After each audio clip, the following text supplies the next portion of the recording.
Okay, go ahead. Okay, I'm Eric Hoy.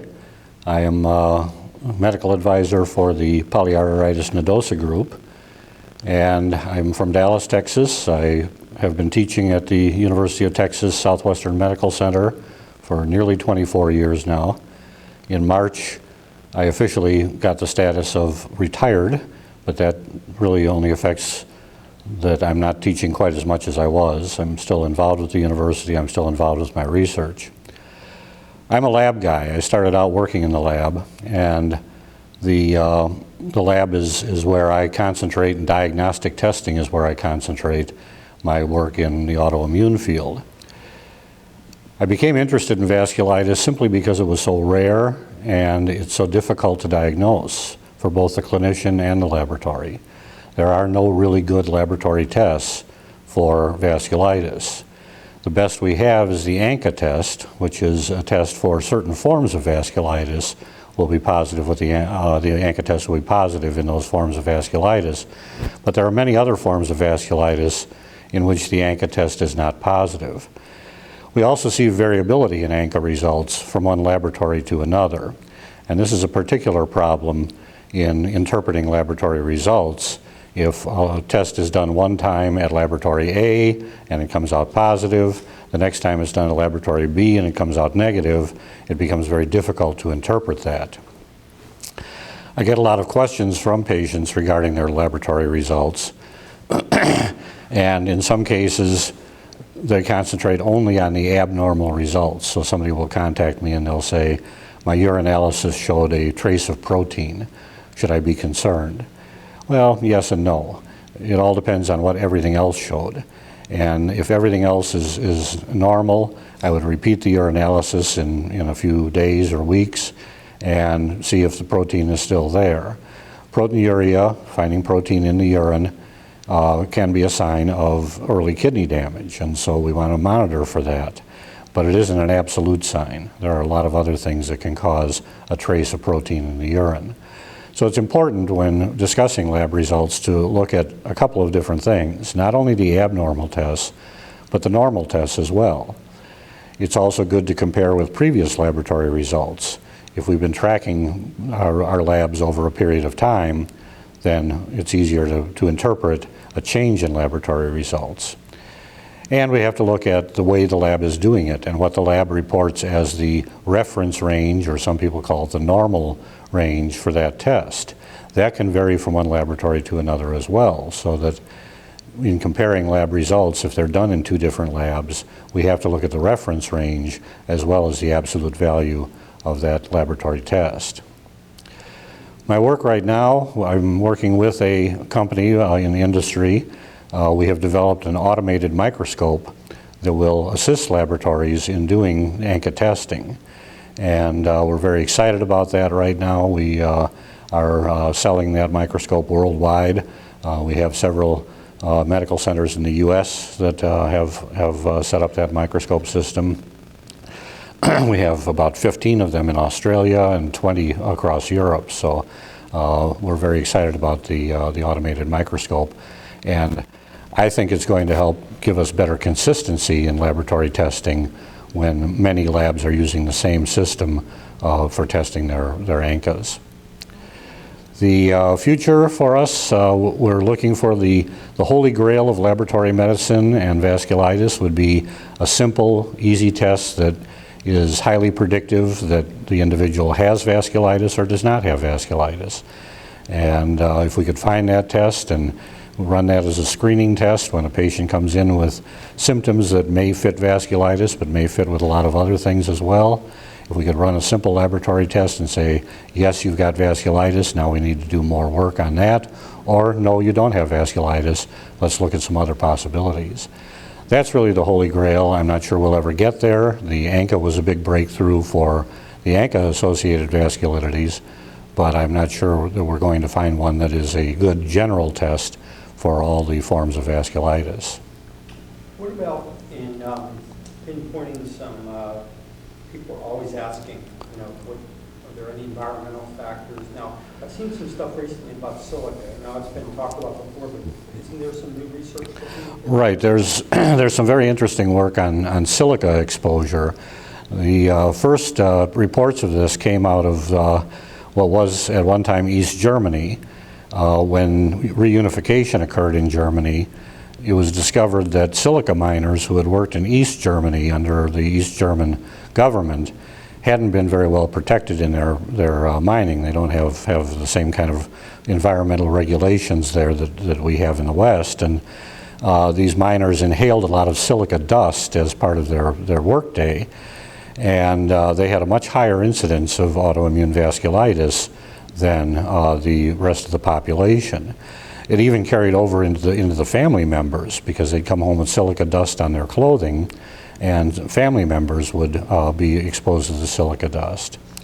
Since that time, there have been several studies, and environmental irritants like that, like the silica dust, and in one study, workers in a sawmill who were exposed to sawdust and had chronic exposure, respiratory exposure to sawdust, had a higher incidence of vasculitis.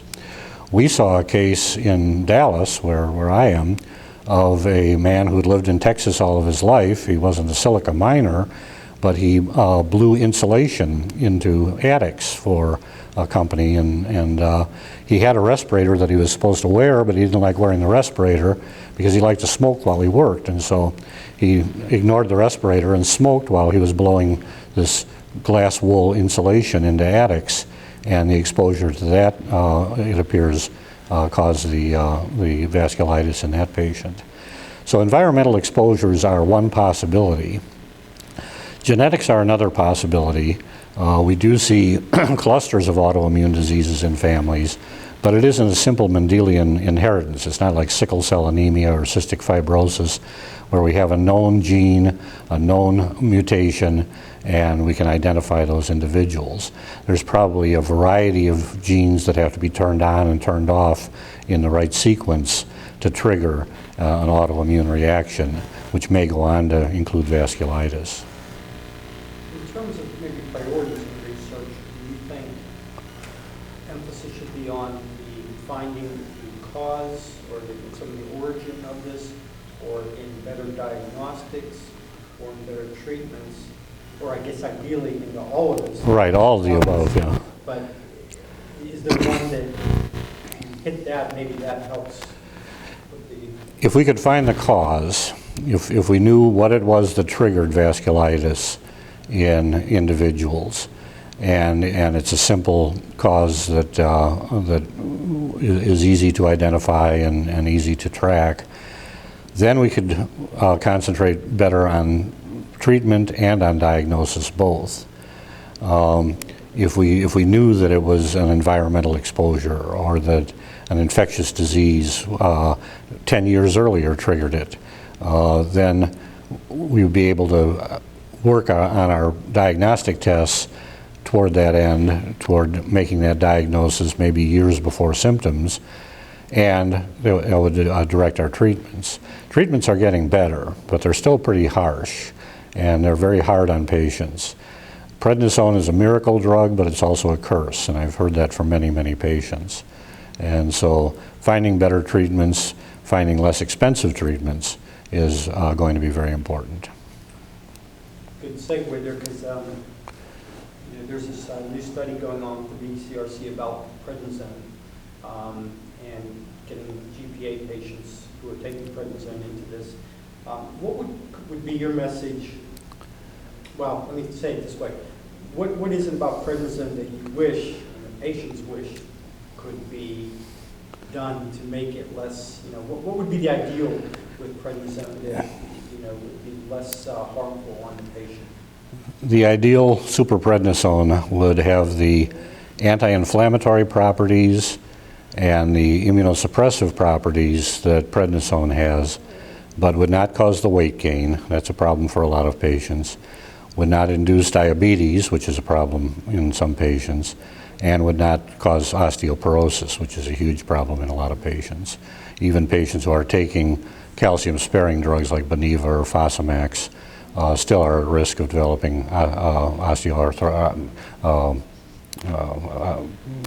loss over time. So it's a problem for that drug. It makes many patients very jittery. Some patients have difficulty sleeping. Other patients have great lethargy from taking it. And so if we could eliminate all those side effects, it would be wonderful. However, there's a general rule in pharmacology: if a drug has an effect, it has a side effect. And so the more effective the drug is, it seems that the more side effects we see. But for some patients, it is a wonderful help for the inflammation and in suppressing the ongoing tissue damage. And this is more or less a plug or encouragement in trying to get patients to participate in this research. Can you say something about why that's important, why they're doing this could be important? We need to see as broad a profile of patients as possible. Ages, genders, ethnic backgrounds, all can affect the way we metabolize drugs and the way we tolerate drugs. And so what might work in one patient population may have severe side effects in a different patient population, or may not be as effective in another patient population. We see this with a variety of classes of drugs: antibiotics, the anti-tumor drugs have different effects and different metabolic rates in many cases. Antidepressants, we certainly know that certain individuals have genes that will cause them to metabolize very slowly, and so they'll develop very high levels of these drugs. The same is probably true of the anti-inflammatory drugs. And so the more patients we can see, the more diverse backgrounds we can see in these patients, the more important it's going to be and the more information we're going to get from the study. And finally, just kind of leave on a hopeful note here. Someone's maybe just been diagnosed with vasculitis. Just give any kind of message about why they might be helpful. What's going on behind the scenes they may not be seeing that is encouraging to you? Well, when I went to school, I was taking pathology, and we had a section on autoimmune diseases. And using polyarteritis nodosa as an example, there was one paragraph on polyarteritis nodosa in the textbook. It said that it occurred almost exclusively in men, that it occurred late in life after age 50, and that it was uniformly fatal within 5 years. We now know that none of those are really true. It occurs slightly more frequently in men than in women, but it occurs in both genders. It tends to peak around age 40, between 30 and 50, not later in life. And with proper treatment, many patients can go into remission and live long and basically normal lives.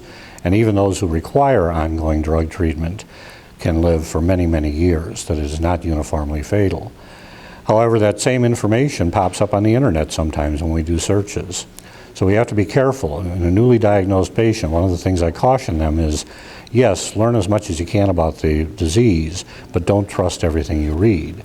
It may be coming from an old textbook, it may be coming from an old website, it may be somebody who doesn't have any idea what they're talking about, but has set up a website. And so we have to be very careful with what we read on the internet. I think the encouraging things that I see are that with all of the autoimmune diseases and with all of the forms of vasculitis, we are seeing longer lifespans after diagnosis. We are seeing better quality of life after diagnosis with some of the newer drugs, some of the newer treatments. And as we learn more about the treatments and as we learn more about what we can do with certain patients, we're finding that by combining 2 or more drugs, we can give lower doses of all the drugs and reduce some of the side effects. So I think there's a lot of encouragement. I think we've come a long way in the past decade or so in our understanding of the autoimmune vasculitides and in treatment of them. All right.